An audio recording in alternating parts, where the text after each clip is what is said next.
চিনি আমাদের কাছে সহজলভ্য, সবার বাড়িতে থাকে,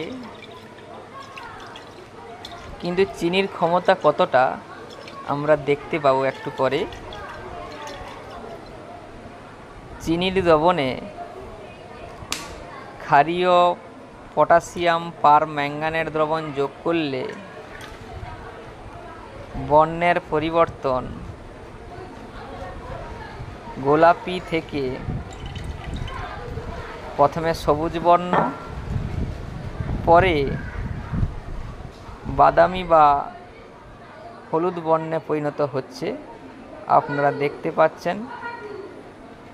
এর কারণ হলো চিনি পটাশিয়াম পারম্যাঙ্গানেটকে বিজারিত করে সবুজ বর্ণের ম্যাঙ্গানেট দ্রবণে পরিণত করে, পরে আরও বিজারিত করে ম্যাঙ্গানি ডাইঅক্সাইড, যার বর্ণ হচ্ছে বাদামি।